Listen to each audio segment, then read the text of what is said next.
हर खबर पर होगी आपकी पकड़।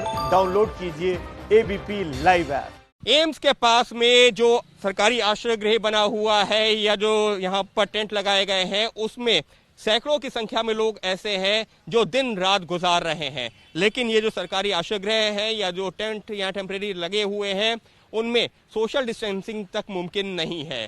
देख सकते हैं कि किस तरीके से यहाँ पर बेड्स लगाए गए हैं। हालांकि सरकार प्रशासन लगातार ये कहता है कि सोशल डिस्टेंसिंग की जाए, लोग घरों में रहें, ज्यादा एक दूसरे के करीब ना आए, लेकिन यहाँ पर इन लोगों के पास में तो सोशल डिस्टेंसिंग मेंटेन करने तक की जगह नहीं है।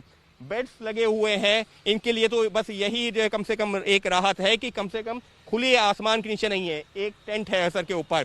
उसके अलावा सोशल डिस्टेंसिंग के नाम पर कुछ नहीं दिख रहा है। क्यों? क्योंकि बेड्स सटे सटे लगे हुए हैं। कोशिश ये है कि ज्यादा से ज्यादा लोगों को एक छत के नीचे लाया जा सके, लेकिन जिस बात का लगातार जिक्र किया जाता है सरकार की तरफ से, प्रशासन की तरफ से, कि कोरोना को हराना है तो एक निश्चित दूरी बनानी है, सोशल डिस्टेंसिंग करनी है, फिजिकल डिस्टेंसिंग करनी है, लेकिन वो होता नहीं दिख रहा है।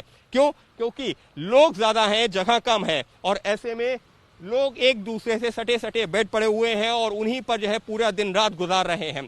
तो सोशल डिस्टेंसिंग की भी एक तरीके से यहाँ पर धज्जियां उड़ती दिख रही हैं, जिस बात पर सरकार और प्रशासन लगातार सबसे ज्यादा जोर दे रहा है। कैंसर का बीमारी है, वहाँ से 1.5 महीने हो गए हैं।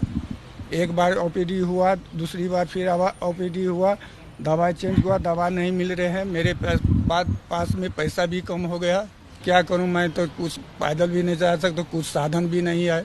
दवा लेने आए थे, दवा लेने की वजह से हमारे गाड़ी का लॉकडाउन हो गया, मैं जा नहीं पाई। हमारे आदमी दवा के वजह से बीमार हैं और हम कैसे जाएं, ये समझ में नहीं आ रहा है, दवा भी नहीं पहुंच रहा जी। यहाँ लॉकडाउन में फंसे हुए हैं, इसके चलने में पीढ़ी दर्द करती है, चल नहीं पा रहा है, भूख नहीं लग रही है और एकदम खून इसका सूख रहा है, प्लेट काउंट कम हो रही हैं, कोई ट्रीटमेंट नहीं हो रहा है। इमरजेंसी भी में जाते हैं तो बोलते हैं कोरोना वायरस के बारे में लक्षण बोलते हैं, ये जांच को बोलते हैं, पुरानी जांच को कुछ नहीं बोलते हैं।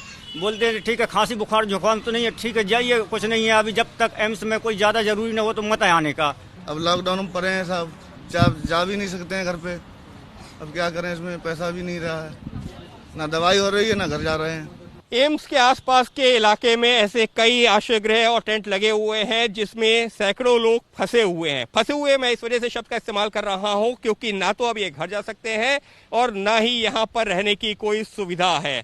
हालत ये हो गई है कि इसमें से कई लोग ऐसे हैं जो 1.5 से 2 महीने से इलाज करवाने के लिए यहाँ पर आए थे, लेकिन आज की तारीख में ना इलाज है और ना ही वापस जाने का कोई साधन।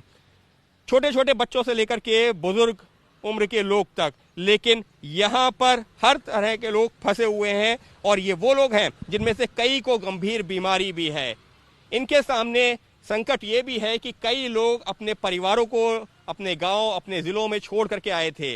अब उनके भी फोन आ रहे हैं, वो भी सवाल कर रहे हैं कि कब आओगे, लेकिन इनके पास फिलहाल कोई जवाब नहीं है। दिन रात गुजर रहा है तो इसी आश्रय गृह में, इसी टेंट में, इसी उम्मीद के सहारे कि या तो जल्द से जल्द इलाज शुरू हो जाए, और इलाज नहीं शुरू हो रहा तो कम से कम घर जाने का कोई साधन ही मिल जाए। ये है एबीपी न्यूज़, आपको रखे आगे।